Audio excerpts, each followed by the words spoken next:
देखिए bank Nifty में कल का दिन जो था वो सिर्फ बायर्स ही हमें दिख रहे हैं, ठीक है। 3 तरह के बायर्स थे यहाँ पे और एक सेलर्स यहाँ बचा हुआ था।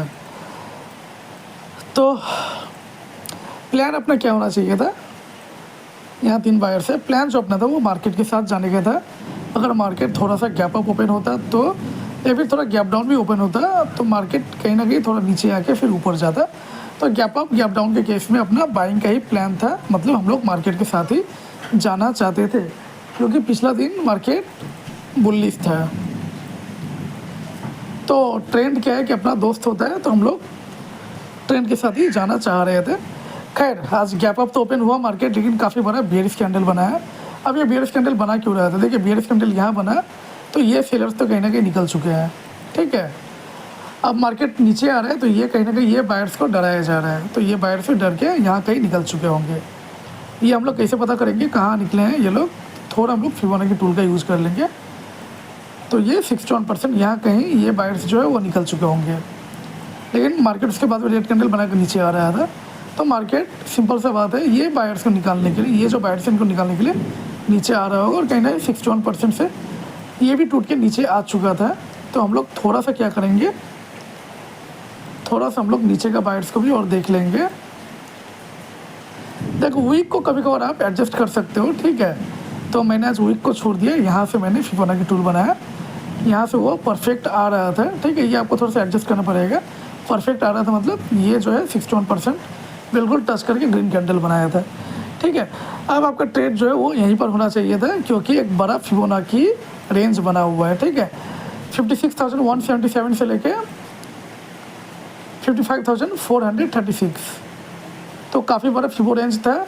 इतने बड़े फिबो रेंज में अमूमन मार्केट एक बार रिवर्सल तो देता है और वो रिवर्सल ऐसा होता है कि 100 से 130 पॉइंट स्पॉट चार्ट में आपको मिल ही जाता है। तो ये आपका ट्रेड था। देखिए मेरा ट्रेड यहाँ पे आज मिस हो चुका था, मैंने मिस करा था। अब लॉजिक उसके पीछे क्या है मिस करने का, मैं आपको वो बता दूँ। देखिए कल भी अगर आप देखेंगे तो मार्केट रेड कैंडल बना के नीचे ही आया था और फिर मार्केट इस तरह से ऊपर चला गया था।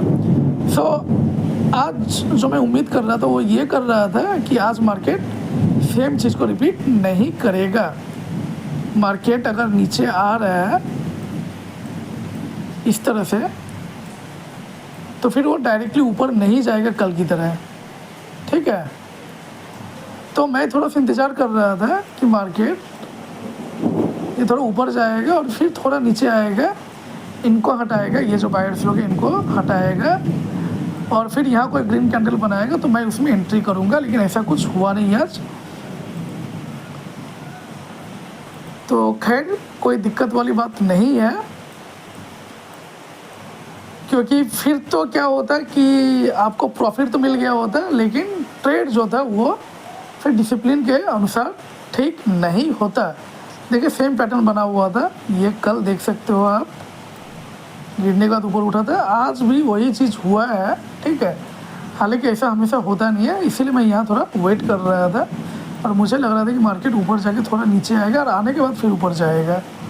खैर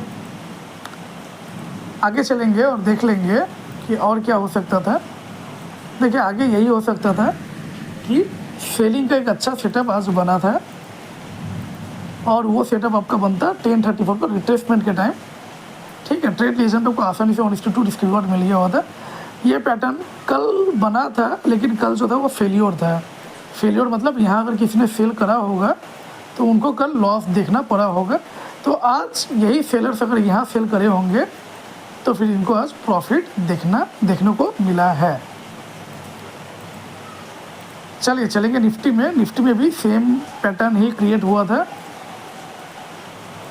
ट्रेड आपका इस कैंडल में ही होता है, लेकिन देखिए कल भी निफ्टी में सेम ऐसा ही हो चुका था। यहाँ से फिर मार्केट ऊपर चला गया था। सो यहाँ पर भी ट्रेड लेना खतरे से खाली नहीं था, थोड़ा सा इंतज़ार कर लिया जाता है और फिर मार्केट अगर इस तरह से ऊपर जाता तो ट्रेड को लिया जा सकता था। सेल की बात कर ले तो सेल जो है वो बिल्कुल बैंक निफ्टी की तरह निफ्टी में भी यहाँ पर हो जाता है, ठीक है। लेकिन थोड़ा सा ये था कि यहाँ अगर मार्केट 78% को रिट्रेस करके कोई रेड कैंडल बनाता है तो फिर निफ्टी में ट्रेड जो है वो थोड़ा बेटर होता है, क्योंकि मैक्सिमम टाइम निफ्टी 78% से रिवर्सल लेता है। मिलते हैं कल, तब तक के लिए धन्यवाद, जय हिंद।